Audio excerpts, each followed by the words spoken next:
Paano kaya nagagawa ng mga politiko sa Kongreso at Senado o Senador na nakakaharap sa publiko at mismo kay Pangulong Marcos kapag may mga okasyon sa Malacanang? Kaya ko natatanong yan. Kasi po, kilala at may listahan na ang Pangulong Marcos noong bago pa lang ang State of the Nation Address o SONA noong July 28, ay ilang buwan na nakakalipas. Kung sino ang mga posibleng korap, sangkot sa katiwalian, sa graft and corruption, sa flood control scam na bilyong-bilyong pera ang nawala sa buong mundo, sa buong bansa at nationwide na mga project. Proponent ng mga congressman, senador, or mga local executive na nagkukunwaring malapit sa Pangulo, kapartido ng Pangulo, na tumutulong sa bayan, pero alam ng Pangulo kasi advance, unang nakatanggap ng mga kumpletong detalye ng report ang mga posibleng politikong sangkot sa karumaldumal na graft and corruption. Kaya ko natatanong yan. Marami pa rin lumalapit kay Pangulong Marcos sa mga okasyon sa Malacanang at sa labas ng Malacanang ng mga politiko. Okay lang yon. Pero baka ang feeling nila, baka pakiramdam ng mga senador at congressman na ito, wala sila sa listahan ng Pangulo, nagkakamali kayo. Wala akong karapatan pangunahan ang listahan ng Pangulo. Pero sa mga nakarang hearing, dahan-dahang naglabasa na ang mga pangalan ng mga senador at ng mga congressman. Kasama talaga yun sa listahan ng Pangulo. Pero marami pa ang hindi na ilalabas. Mabait lang si Pangulong Marcos, ayaw pangunahang i-expose ang mga pangalan ng politikong sabit sa korupsyon.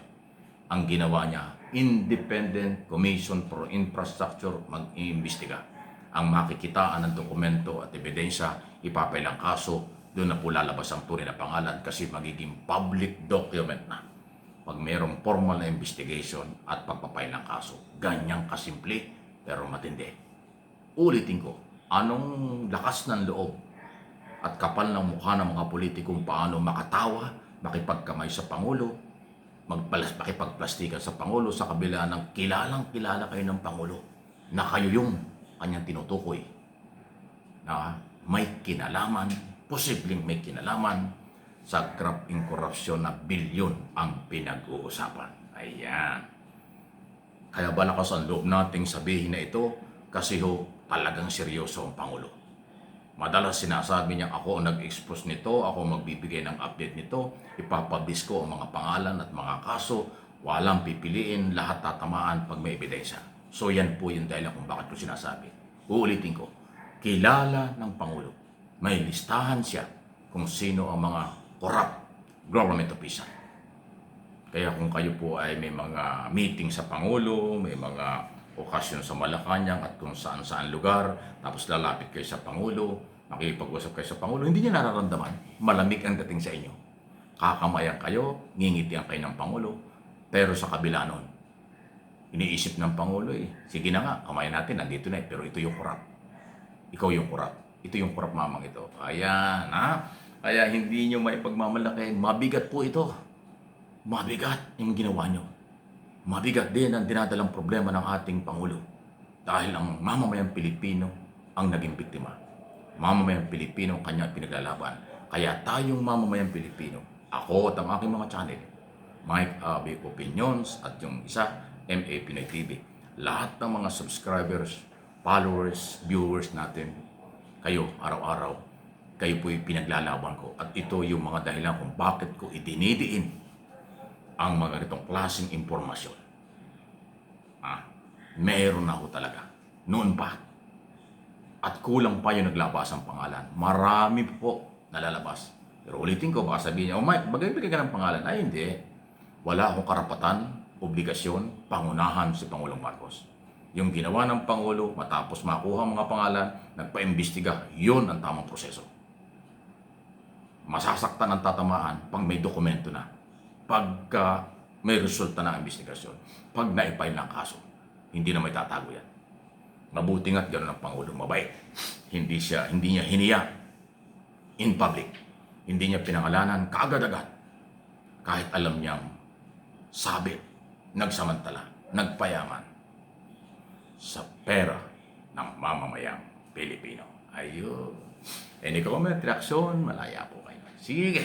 Samantala, ebidensya, testigo ang pagbabasihan at pinagbabasihan ng mga investigasyon, especially ang ICI, Independent Commission for Infrastructure.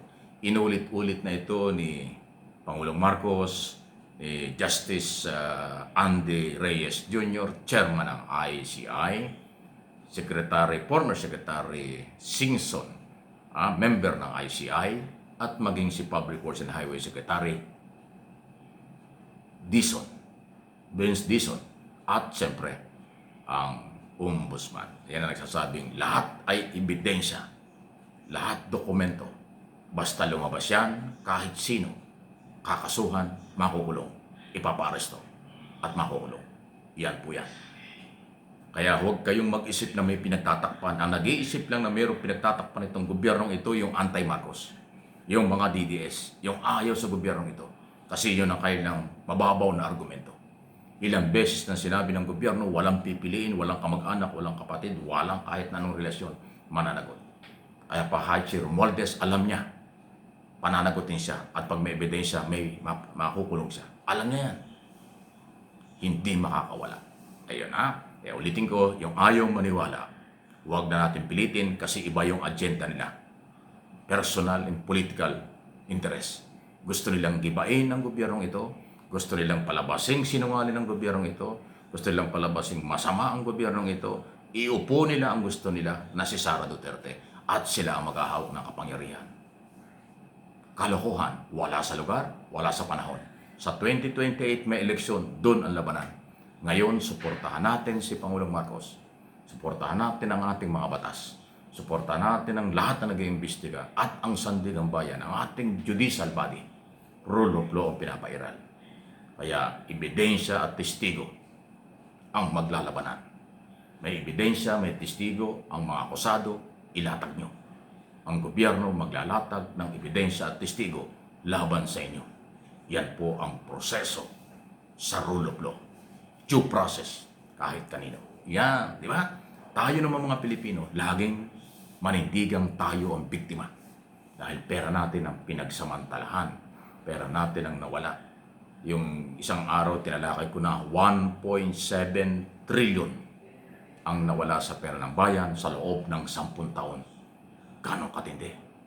Napakalaking pera.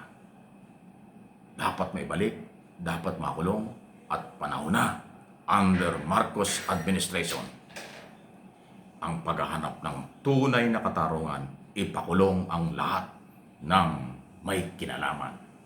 Please like and share ng ating mga topic dito sa channel. Okay? Kayo ang bida rito. Ako'y naghahatid lang ng mga tamang impormasyon sa palagay ko'y karapat-dapat makarating sa ating lahat.